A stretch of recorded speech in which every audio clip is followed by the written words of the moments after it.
Fashion is the way you dress, your style, and the way you express yourself throughout clothes. And as a person, fashion is part of your daily activities or your daily lives, whether you like it or not. How does fashion influence our lives and our society? Well, that's the question today. Let's take a break. We'll be right back. Welcome to Fernart, Ghana's biggest furniture manufacturing place. With over 4 decades of manufacturing furniture, we are your best place for handling all your furniture projects.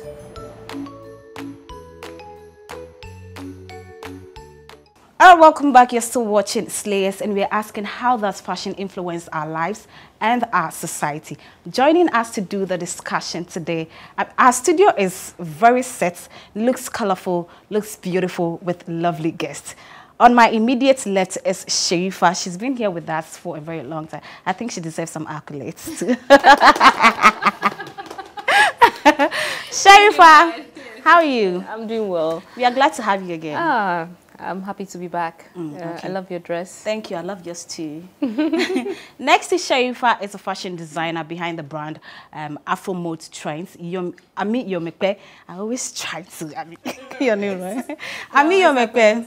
Hi, Mon. Hi. How are you? We enjoyed you the last time, and our viewers were, so excited that they want to see you another time. They want to see you over and over again. So thank you so much. Thank you for having me back. And I'm hoping today we're going to have an amazing discussion. And joining us for the very first time is the legendary, beautiful, finest Ghanaian songstress, Stephanie Benson. And I'm so much excited. I'm happy to, have you on Slayers today, honestly. It is a pleasure to be here, actually. Everybody's smiling. And I didn't know you were a designer. She is. I'm from More Trends. Well, no, you told me. Lydia, thank you for being here. I've only watched you like a couple of times when I'm here, and it's pretty cool. Yes. I have a few arguments with some of you, but it's fine. I know. It's okay. We are looking forward to have an amazing show with you today. Thank you. Okay. No, we will. Okay. Now, there has been arguments. Some people think fashion influences us negatively. Others think influences us positively. How does fashion influence us negatively? Well, I think fashion, you see, I know how you introduced it, but fashion is a statement. Okay. Style is something you have. Okay. So you can't. They're two very different things. Okay. Because on the platform of fashion, I think we draw our style from fashion. All right.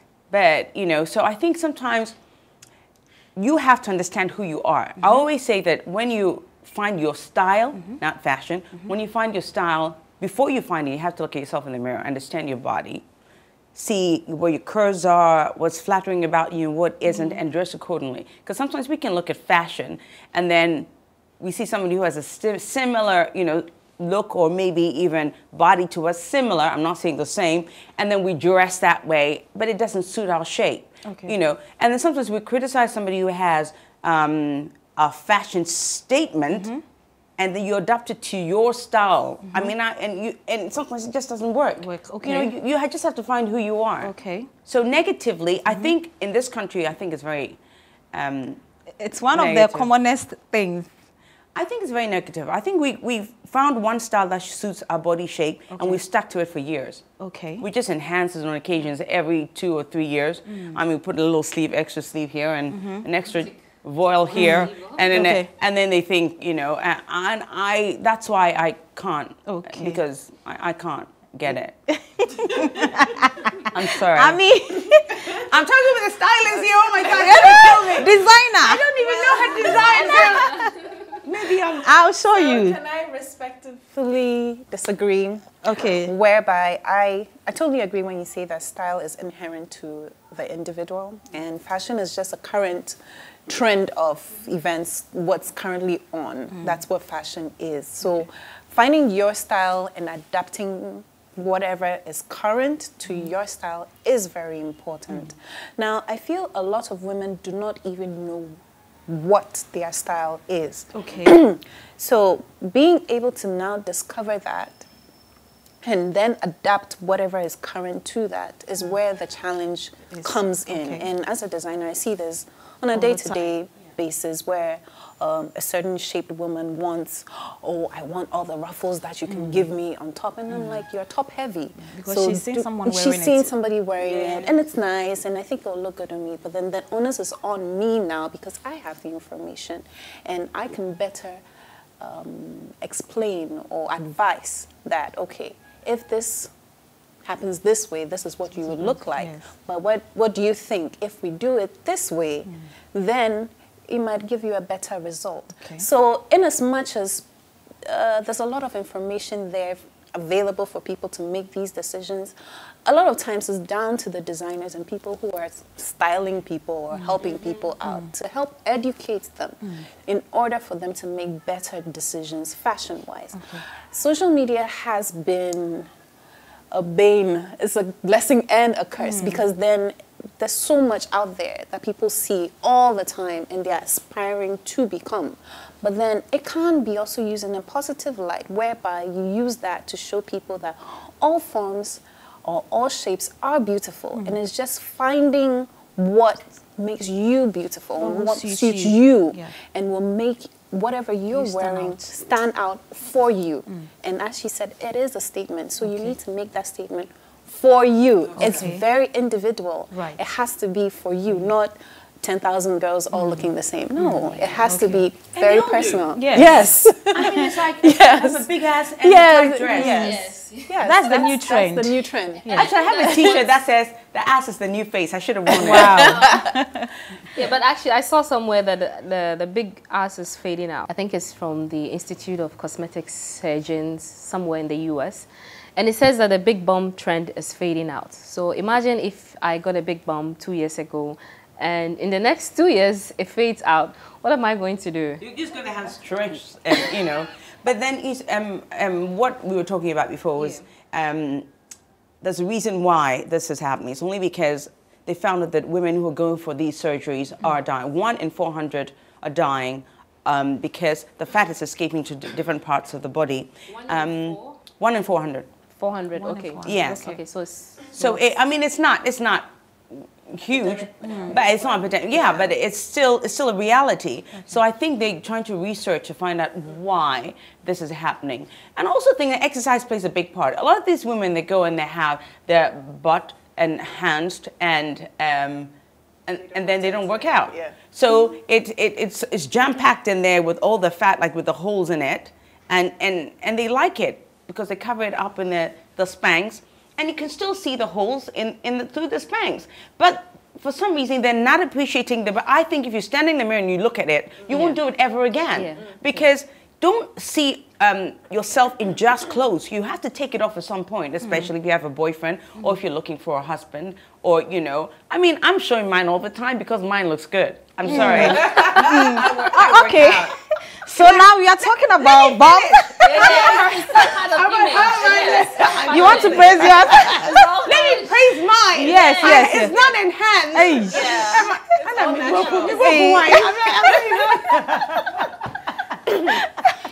I mean, it's good to know because there's a lot of pressure these days to have a certain figure, which has been, you know, exaggerated by social media. You go on your feed and every girl has this small waist, a very curvy. Is it because of fashion? Yeah. Well, yes and no, because some clothes look very good with that type of physique. Okay. Yes. And some so of the brands, they specifically look their market because of those using type of models. Exactly. Yes. But I think it all started with Jennifer Lopez, who is a natural. Yeah. Well, as far as I know, who knows? You never know. She did a campaign recently. Yes. And she looks amazing, and very somebody amazing. was criticizing yes, her. Very the amazing. woman works out. I mean, I've seen her live performance because my daughter supported her at the O2 in London because my daughter's a singer. And I was backstage and I met her, and this woman is really quite amazing. I mean, she's fit. Very amazing. She's very sprightly. So, I mean, so when people are criticizing her, I'm thinking, listen, you know the hard work this woman puts into looking this good, and she loves it, and you're sitting there eating fufu, and then you're telling her that she shouldn't be, you know, exhibiting what it looks amazing on her. I mean, please, this is where I think there's a problem. So I think it started with her with the whole, you know, and then Beyonce with the curvy figure, then we went to and then the other woman who went to the extreme, Kim Kardashian, went to the absolute extreme because she likes black men. So she decided that she wanted to have a physique. There's nothing wrong with that. Listen, I mean, if you want to have a better physique, go for it. Yeah. Whatever makes you happy. Okay, I know everybody knows that Stephanie Benson hasn't got the typical African shape. I mean, I can be a little bit boyish, but only because I work out. So I've got more muscle tone. My legs are really that much more defined. I mean, I have almost 6-pack. It's like I'm Look, I want to be like you when I grow older. But I work at it, and sometimes, let's be, honest. Sometimes I wear certain things, and I want to be able to have that, that you guys have, that, But it's okay. Nowadays, it's padding. Not that I've ever worn it before. I want to be like you when I get to your age. Oh, you will be. Don't even worry about it. It's hard work. Just start the gym. Okay. Yeah. So I think that women, we are naturally that way. So I don't understand why we need to go under the knife to have, the fat taken out for liposuction to put it in our bottoms. We look good. Yeah. Well, as you said, it is an image thing, and there is so much of this out. This is what we see every day. We don't see you saying what you're saying. What you are saying is 1 in a million things on social media. For example, if I just take a voice note of what she just said, or it's a short video of what you just said and put it on, and by tomorrow, I would have seen 1,000 curvy women, half naked, posing nicely, well dressed, before I get to you. I know. Yes. They don't show their face. And then, and just so the this message of self-love and of beauty and of loving yourself and how you came gets drowned out by all this that we see around us. So it takes a special kind of motivation and belief in yourself to get to what you're saying, because so much of it is filtered out by everything else. Don't you think Ghanaians don't know who they actually are? I believe so. Yes, Yeah. I agree. It's funny. It's funny how we all agree on that. Yes. Because I was actually speaking to one client of mine, and she's a photographer, and she said she was going to start this campaign about beauty within, whereby she was going to ask women, what do you like about yourself? And I told her that if you take 10 women, you will find only one person who will tell you what she likes. What they would start with is what they don't like. And I see this all the time when I have consultations with clients and they want to find something to wear, and I said, what looks good on you? I don't know. So my neck, and it makes me sad. But this is what we preach about all the time, beauty inside out. Exactly. But then, so my follow-up question is, what do you wear and you feel good? Then they have an answer. Oh, I have the skirt. It really flatters my figure. It could be. But then at least you have a point where you can work from.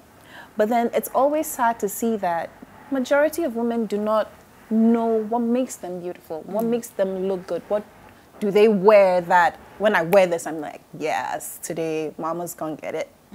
They don't know that. And it's a lot of work to do. Okay, Stephanie, you want to? No, I was agreeing, but I was also asking you what you thought about why women don't actually, Ghanaian women don't like themselves so much.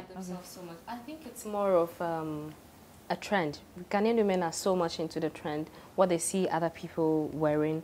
So if it's about this particular style, let's say if it's a kabayan slit that has come, maybe the neck is round and we have puff shoulders, then that's the trend. Everybody wants to wear that. It's very, we don't like to explore. We don't like to take risk. I find that we are so afraid to embrace newer territories. So we just like to go with what is comfortable. Somebody has tried it, it works, it looks good on them. Okay, make the same version for me. You know, but then sometimes that doesn't work out, because then you tell them that would not look good on you. They don't understand. Since I was a kid, I remember those days, if my mom is going to the tailor or to the seamstress, she's looking around her friends. Okay, this my friend has this style. Maybe she'll probably go for it. Okay, I'm going to make the same thing. And it's the same thing that they were doing. Her friends will come to her, take the same style. And nobody's thinking of exploring anything new. To the designer. Now we do it. But we take our phones to the it's even a lot better now, because we have more options. We can see people in different countries, at different other African countries, and even internationally, and we can learn from them. Okay. I don't think it's all parents, because my mother was pretty radical. I mean, that woman, everywhere she went, she brought something. And I think that's what I learned from her. If you notice, Chris and I were very, very different style. I mean, although we're still very crazy in our own way. Because for you guys, I'm crazier, but over there, I'm not. Akos is crazier over there because they look at the cotton yellow shirts and the red pants and then the hat and you know, so the Michael Jackson style. Yeah, because then they think, oh my God, what the hell is that? Whereas here, you also look at me and you go, oh, what the hell is that? So I think it's where you are. Environment. Yes, your environment dictates that. So, and I think that came from my mother. Okay. Because if you have a mother or a father who is a bit more, little bit, you know, has got style. And my father always wore the safari suits all the time, you know. He never, he was brought up in the UK. So all right. But then is fashion for everybody? Is it for everyone? Yes, for sure. We all draw something. Yeah. So that's why I said that it's just the current trend of what's happening. That's what fashion is. So why would someone tell me I'm not a fashion person? So I just pick this. That's not. Let me go that way. I don't think they're using the lingo. But you hear that? Yeah, I hear that. Have you heard before? It's even a decision not to follow trends. So if you say you're not a fashion person, that is your style. It's a decision you have made that I'm not going to follow trends. This is how I want to look. I want to wear the same black T-shirt every day. I can buy the same black T-shirt in maybe like 10 of them and repeat it every day. You don't notice. All I just want to, I just want to look clean. But that is a conscious decision. So it's not that I'm not a fashion person. That is my style. I think so. Here we're talking about style. Yeah, I think they're forgetting that fashion is a statement. So your statement could be you want to be boring. It's still a statement. Either way, you are black. Okay, that's a statement you're making. So fashion is a statement. Really, it's style is different. So your style is, you know, certain. But what's the real thing here? Do people want to look and feel good, or it is just for attention? Well, I think everyone's motivation is different. For me, as a designer, I always prioritize comfort. So when I'm designing things, number one, it should be comfortable. Then everything else comes. Okay, comfort, then attention, then maybe something out of the ordinary, something unique.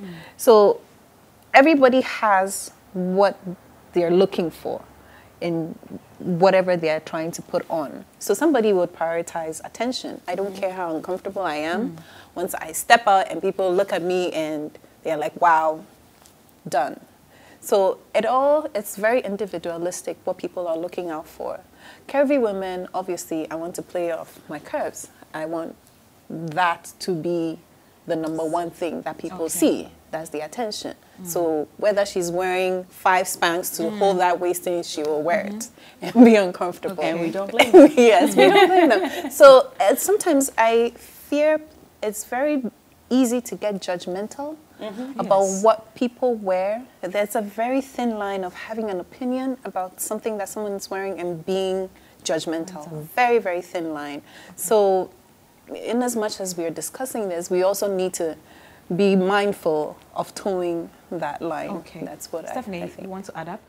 No, when it comes to fashion, you see, the thing is, when you go to a catwalk, a runway show, I mean, and these women walk on the runway, and they look like they're wearing something that you would never, ever even imagine wearing. That's the statement that the designers We talked about make. it when we did a Glitz Africa Week fashion review. Yes, but all then the models, yeah, I know they do. But then what designers like you and you know, and the audience would do is they'll pick something, so they'll modify it. So, for me, I would wear something straight off the catwalk, only because I'm an artist. Now, as an artist, I have my motivation is a little different. So I think when Ghanaians are I don't want to say Ghanaians, people are criticizing, they have to understand the person and what statement they are trying to make. Now, the statement could vary. You have to stop me because I keep talking. Go ahead. Go ahead. 5 children, I'm 51. You know, that's what we do, we talk. Go ahead. 51. Yeah, we just, because if you don't keep talking, the kids don't listen. So I understand. Okay. But yeah, so I think for me, everything I wear, it's like this outfit, for instance, is from a Bulgarian designer, Maria Queen. Now, she makes deconstructed clothing. I bought a few pieces from her, and that one outfit, maybe the trousers top and like a little bit inside, the trousers I can wear as a dress. Okay. You know, it's like, it's amazing. And I love that kind of, you know, because when I wake up, how I dress is how I feel. Okay. Yeah. All right. I don't, you know, I don't care what somebody thinks. So, Stephanie, what's your style? Me? My style is something that would, yes, it is, that will inspire my own imagination or somebody else's. So when I wake up and I'm in a little bit of a somber mood, I dress up. So I tend to overdo it a little bit, just so that it can lift my spirit. Because yes, your spirit, so what it depends on what you put on. It makes you know, you walk taller, and you know. And that's very, very, very interesting what you said there, clothing affecting your mood, because it actually does do that. It does do, yes. Sometimes in my fitting room, you have the outfit over there and the client comes in and she tries it on. You can instantaneously see how she feels, how that makes her feel inside when she comes out and she's this huge smile. That is way more gratifying than any check, any cash amount you would ever receive as a designer, because you can see the impact right there and then what an outfit can do. It's something you've created, and something, especially something you yeah. have created, can affect someone's mood. So fashion or clothing can impact emotions. It really can, but that's another topic of psychology we could get into today. It is. No, yeah. I mean, for me, it does. It's like Yeah. the feather thing I wore, because I know people are going to be, you know, like the big feathers carnival outfit that I wore for the music awards or something. Everybody's saying, "At a crowd, lady." I mean, yeah, the big feathers. You remember? Yes. I mean, first when I'm showing a little bit of something, they say, "Ah, she's showing too much." When I wore the feathers, I mean, what is this? But you see, when I was going, I always see that these events are usually very like, everybody's like the same. You know, the same and fighting for attention and whatnot. Something So you wanted to do for me, something it's new or something different? I thought it's a carnival. I mean, I felt like this whole thing is a joke. These Was that your award first events- time going for the music award? No, I've been before. I mean, I can be very demure. Listen, the way that the ladies' clothes they wear, I have at least over 1,000 outfits in my wardrobe through my time. I'm on stage all the time. Yes. I'm always doing big performances, Yeah, theaters. So you buy clothes and sometimes you can't wear them again. Exactly. But I keep them. I keep everything. I'm terrible. And then I'm a hoarder. We'll come to that. So I thought this is like a carnival. Let me just go and like do like this. That's what they felt, you know. And then everybody started talking. Yeah, but now, I mean, a few months later, everybody was wearing feathers. I'm looking, you people, pa. I mean, I'm like, you see? Stephanie Kosha, I say, you know, it's like, oh my God. Or before Kosha, it's okay. It's stylish. I think I scare people because I'm a bit too much. But I also know how to dress at the right appropriate time. Okay. So I remember I went to the Glitz event and they asked me to sing. And the young lady came up to me and says, "Oh, wait, they say, Uber stage is what?" And I looked at her, I'm thinking, "Madam, get out of my face." Because I'm thinking, don't you dare. Listen, when I'm on stage as an artist, you can't come and tell me what I should and shouldn't wear. I mean, I'm going to represent myself. And if I feel like the audience is not, you know, going to take how I usually dress, maybe like, you know, a little bit out there, I wouldn't wear it, of course. I know I'm grown up enough to know what to wear. Exactly. So I think they're so backward that they felt the need to come and ask me that, you know, what are you wearing? I mean, I really put her in a place. Actually, because of what she said, I wore something that was like, yeah. Okay. But should society even care about what we wear at all? Yes, we should. Oh, yes. Because it's a way of telling the world who we are. And I always say that if you're with your family and your friends, you really don't care to tell them who you are because they already know who you are. So if my friends come and I'm wearing maybe something that they've never seen me before, they'll probably ask, is everything okay? Where did you get this one from? But then they know me. But if you're going somewhere, you're going out to work, in order not to, get people, the other thing that people worry so much about is people are very judgmental. So if I'm going to do something with people, I'm going to work with people, it's important that I dress in a way that they can relate to so that we can all work together peacefully. I think that's one thing. So Okay. if I'm going somewhere, if I'm going to work, for instance, my work, and I go with colored hair and I wear something unconventional, and people will start taking notes. People will start questioning everything I do. Actually, it's a friend's personal experience. Yeah. He works in this company that it's not mandatory to wear a suit or a tie to work. And he tends to wear a lot of T-shirts to work. But then he said he realized that anytime he's making suggestions at a meeting, they don't take him seriously. But he could say something and it's almost like nobody heard him. But when a guy in a suit would literally repeat the same thing he said, then they'll all start making notes. Oh yeah, right. Oh right. That's his personal experience. But it's just because we are very judgmental. We tend to judge people how we see them. Okay, but then going back on that point, wouldn't it be ideal, and I say this very loosely because changing people's perceptions that's very difficult, to rather change how we see things or see people, not based on what they are wearing, but what they're saying and what they're bringing to the table. We are going there gradually. Gradually, I guess so. And another friend had the similar experience where she was interviewing people for a job, and this girl shows up in jeans and a low-cut back top and very funky hair, and she took one look at her and said no. I'm like, why did you do that? She said, I can't work with such a person. And did you speak to her? Okay. No. Did you ask her anything? Did she not sound intelligent? Was she saying anything that was not right? She said, no, I didn't even talk to her. I just saw her and decided she was not for me. And that really made me sad because you don't even give the person the chance to prove themselves. But What you was just the job? an assistant in her company. All right. And what kind of Yes. business is it? It's a food events company. Oh, okay. Well, so that So a would bit work. casual, yeah. Okay. Yeah, but I then was thinking like you're thinking office no, or no, no, something. no Oh. office. It was more casual, and that's why I got upset because I'm Yes. like, looking at what you're doing, you should have given her Absolutely. a chance because funky hair and low cut back top does not affect Her capability. her capabilities Okay. of helping your I know. company and Right. helping you. It's, you know, it's a shame. yeah, But it's quite a shame.